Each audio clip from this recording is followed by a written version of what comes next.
o céu é sempre azul. Vamos comentar do CFO mais difícil do Brasil. Pois é, não é exagero falar nisso não. Hoje eu vou conversar com vocês aí sobre o concurso da Polícia Militar de Rondônia aí no cargo de oficial combatente que aconteceu no dia 9 de outubro, né? Vamos falar disso daí e de muitos outros assuntos, tá? Olha, e se você não é inscrito no canal, por favor, aí ó, se inscreva no canal, né? Faz o seu like, né? Deixa os seus comentários no vídeo aí que você vai estar nos ajudando pra caramba, tá? Pra quem não me conhece, meu nome é Lacerda, Infante Lacerda, e seja muito bem-vindo a esse canal de concurso aqui que a gente fala sobre vários assuntos, tá? Então, sem demoras, vamos logo aí pro vídeo.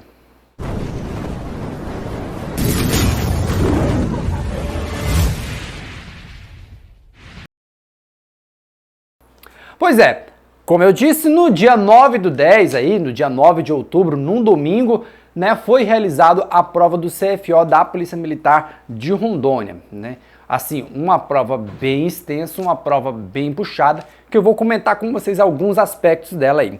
Né, primeiro, inicialmente, o salário, né, o salário tá aí na casa dos R$ 9.750 aí para o cargo de oficial combatente. Entre os requisitos nós tínhamos aí que ser nível superior em direito, né, ter até 35 anos na data da matrícula, que eu já falei para vocês aí que esse critério, né, não está de acordo com a jurisprudência, né, porque fala que a idade deve ser aferida no ato da inscrição, mas eu já comentei isso com vocês em outro vídeo, tá? Se vocês quiserem saber detalhadamente aí alguns pontos desse edital, você dá uma olhada nos vídeos aí para ficar mais inteirado. Sim, antes da gente falar como que foi a prova em si, eu tô com as provas aqui, ó. Vou mostrar para vocês, foram duas provas, ó. Prova objetiva, né? E a prova discursiva, ó. Essas foram as duas provas. Mas antes de eu falar com vocês das provas aí, como que foi, deixa eu mencionar alguns aspectos importantes aí. Esse concurso do CFO de Rondônia foi dividido em duas etapas. A primeira etapa aí na prova objetiva e prova discursiva. Na prova objetiva nós tivemos o quê? 100 questões em 5 horas de prova. Pois é, 100 questões aí algumas matérias, vou só falar as questões das matérias aqui, porque hoje o nosso foco é da gente falar sobre como que foi a prova, né? E não discorrer sobre o edital. Então, assim, as matérias que teve, galera, foi direito constitucional, penal, processo penal, direito administrativo, direito penal militar, processual penal militar, legislação extravagante, história e geografia de Rondônia e legislação institucional, tá? Essas foram as 100 questões aí.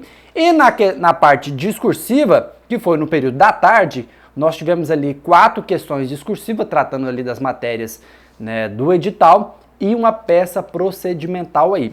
Praticamente, né, igual à prova da OAB, né? Foi mais ou menos igual ali, né?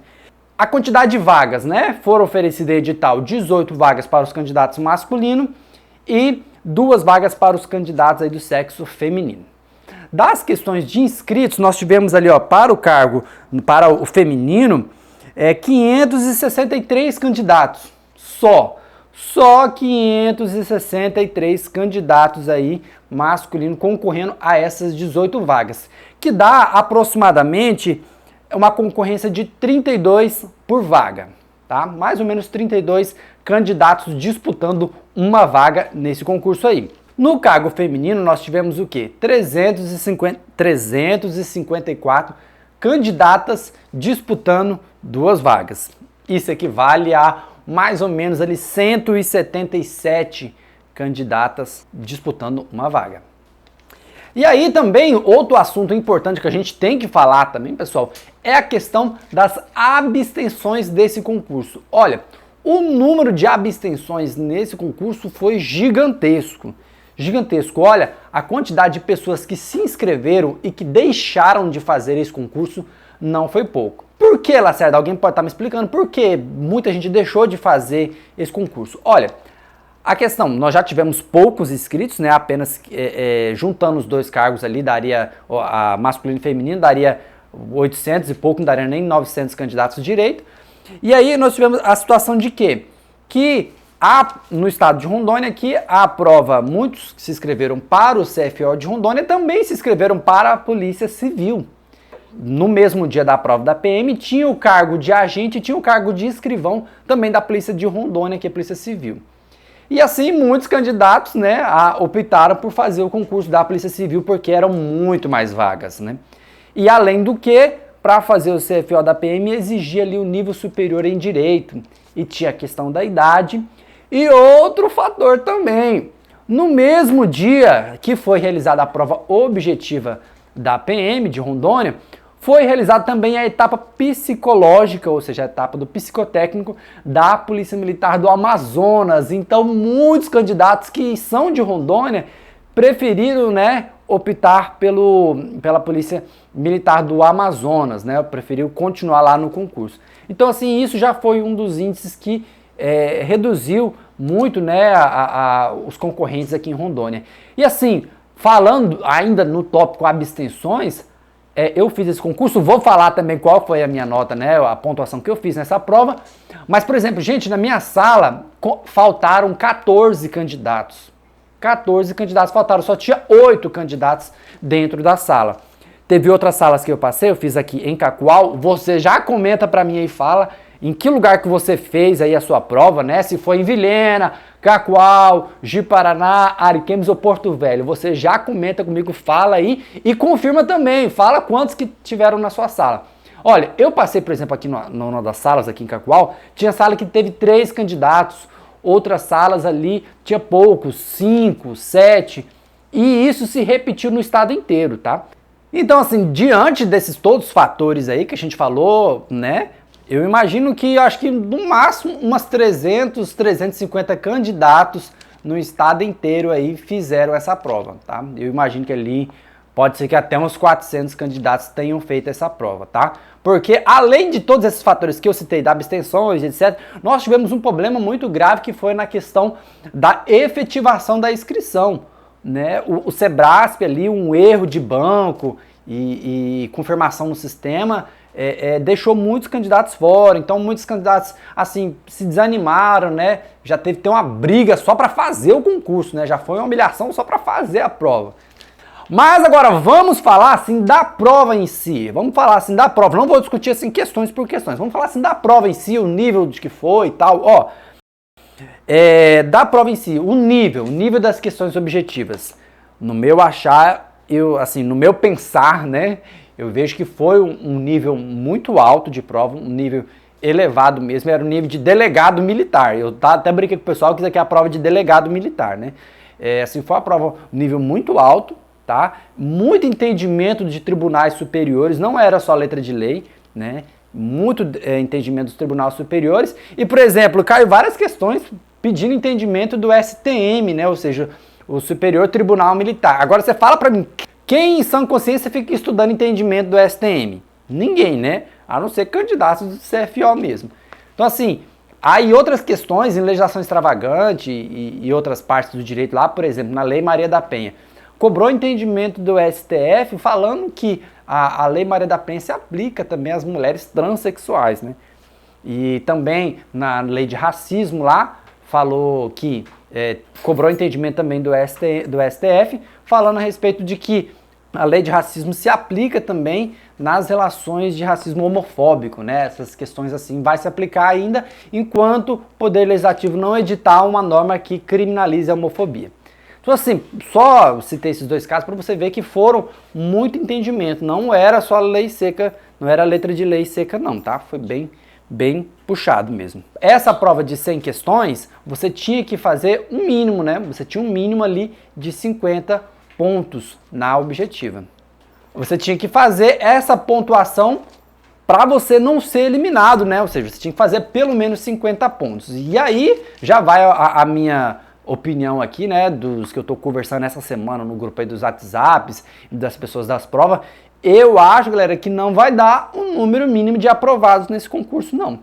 Eu acho que não vai dar. A prova veio num nível de dificuldade muito grande. Eu acho que o Sebrasp errou a mão e cobrou assim, muito difícil. E eu acho que não vai ter nem os candidatos aí aprovados na quantidade que quer. Porque nós temos que a situação é a seguinte, né? São 100 pontos na prova objetiva, você tinha que tirar metade, né? E Na parte masculina, os 180 candidatos mais bem classificados, as melhores notas, seguiriam para a etapa seguinte, que seria a avaliação subjetiva, né? A avaliação discursiva, melhor dizendo. Os 180 candidatos mais bem classificados iam para a etapa discursiva e as 20 melhores notas femininas iriam para a etapa seguinte também. Só que assim, eu já acho que não vai dar esse número aí, tá? A gente inclusive tem um ranking no Olho na Vaga, eu vou deixar o link aqui nos comentários do vídeo, você coloca a sua nota lá. Tá, então assim, como eu falei, eu já acho que não vai dar esse número de 180 e o número 20 aí de candidatos para a etapa discursiva, tá? Quanto à peça em si, que é a segunda etapa, né? Como eu disse para vocês, vieram 4 questões discursiva e uma peça procedimental. Assim, as questões também não vieram fáceis, questões discursivas. E aí você junta as questões discursivas mais uma peça que também cobraram uma peça que não é tão usual, né? Inclusive não podia ter a consulta ao vade-mecum, por exemplo, na prova da AB você pode levar o vade-mecum, né? Para você fundamentar a sua ação, você fundamentar a sua peça ali com o artigo e tal, não, era tudo na cabeça. Então assim, inclusive na minha sala, né, teve 2 candidatos assim, um que estava na minha frente, outro que estava na minha retaguarda, que assim ficaram tão putos com a avaliação discursiva que levantaram, entregaram a prova e foi embora. Um amigo meu falou, não, o que estava na minha frente eu vou fazer para bombeiro temporário, não, isso aqui não é para mim não, pegou e saiu e foi embora. Isso para vocês verem o nível, né, de dificuldade que já estava. Então assim, eu acho também, e tem essa questão da segunda etapa discursiva, nós temos a questão da cláusula aí de eliminação. Se o candidato não fizer pelo menos 60% nessa etapa discursiva, ele já vai ser eliminado. Ou seja, fez menos de que 60%, vai ser eliminado. Então assim, imagino que não vai dar um número de aprovados todinho, ou se der vai dar só a turma dos 20 mesmo, ou se bobear, também não vai dar a turma dos 20. Olhando ali no Olho na Vaga e nos grupos do WhatsApp ali, a maioria dos candidatos que estão com os notão, né, que estão com as notas lá em cima aí do concurso, são candidatos que já estão aprovados em outros concursos, né? Por exemplo, essa galera que está em primeiro lugar aí no concurso daqui na relação, né, não oficial, na relação entre grupos aí, são candidatos que estão ali entre os primeiros colocados do CFO do Mato Grosso. Então, possivelmente, o cara não vai abandonar o Mato Grosso para vir para Rondônia, se ele for levar apenas em consideração critério e remuneração. E aí a gente já vai fazer uma comparação aqui. Por exemplo, olha gente, CFO do Amazonas, que é uma das polícias que está pagando salários estrondosos aí, cobrou na sua prova 80 questões mais uma redação, né? E o salário lá em cima. CFO também do Mato Grosso veio cobrando 60 questões mais uma redação e o salário também está lá em cima. E aí vem Rondônia, pede 100 questões, 4 discursivas, uma peça, só faltou pedir ali 4 Libertadores, uma indicação ao Oscar e um prêmio Nobel aí para fazer essa prova. Então assim, e o salário não corresponde com a exigência toda que pediram, tá? E aí você vê que a banca erra a mão em fazer essa prova aí, o peso, né? Errou a mão, fez uma prova muito difícil e eu acho que não vai dar candidatos. E o que isso tem a ver, Lacerda? Olha, isso tem a ver que é dinheiro público. Por exemplo, quando você faz uma prova muito alta, assim, um nível de exigência muito alto e que não dá candidatos, isso é prejudicial para o próprio serviço público, porque um processo de licitação para fazer um concurso é milhões. Gasta milhões de reais aí para contratar, por exemplo, igual a Banca Sebrasp aí, e chegar no final não ter aprovados. Isso, inclusive, se repetiu lá no concurso, lá em Goiás, né, que a OCP, a banca, né, cobrou uma prova para soldado lá, totalmente fora de cabimento, e teve polos que não foi preenchido o número de vagas ofertado. Né, já falei com vocês aqui vários desses pontos. O ranking no Olho na Vaga, por favor, se você fez concurso, preencha sua nota lá no ranking na vaga. E aí nós temos um grupo do WhatsApp também, se você quiser entrar lá no grupo para você tá discutindo, conversando com outros candidatos, você manda mensagem para mim que a gente tenta te colocar lá no grupo. Apenas candidatos, tá? Apenas candidatos. E aí vou falar agora da minha prova. Deixa eu falar aqui da minha prova aí, a minha pontuação que eu fiz, né? Porque senão o pessoal fica perguntando a pontuação da gente. E aí, por mais que a gente grava vídeo, parece que fica na obrigação da gente ter que passar ou ter que tirar nota. Não é não, né? Só porque a gente conversa. Mas assim, da minha nota que eu fiz aqui, pelo gabarito preliminar, fiz 73 pontos, tá? Fiz 73 pontos aí. Porém, o que acontece? Na peça discursiva, na nossa peça aí, eu acho que eu não fui tão bem não, porque eu errei, né? Não coloquei relatório, coloquei, né, pedido lá para investigar o celular do caso proposto aí, ter acesso ao conteúdo do celular. Né? Mas assim, que bom que errar a peça nesse caso aí não fala que é critério de eliminação, né? Dá para considerar outros elementos. A prova já foi pesada desse tanto aqui, galera, só que ainda nós temos outras etapas. Nós temos ainda exames médicos, nós temos avaliação psicológica, nós temos o TAF, né? Então assim, tem todas as outras etapas aí que já não vai ter nem candidato se continuar dessa forma aqui, né? Porque se já não vai ter um número mínimo para ir para lá, né? E ainda tem outras etapas para fazer. Então assim, é uma coisa que deveria ser mais analisado aí, né? Que infelizmente a banca Sebrasp errou a mão, né? Errou a medida nessa prova. Tá? Então assim, brigadão por você ter nos assistido até agora aí. Por favor, se inscrevam no canal e nos acompanhem para os próximos vídeos aí, certinho? Valeu, galera. Brigadão. Tchau, hein?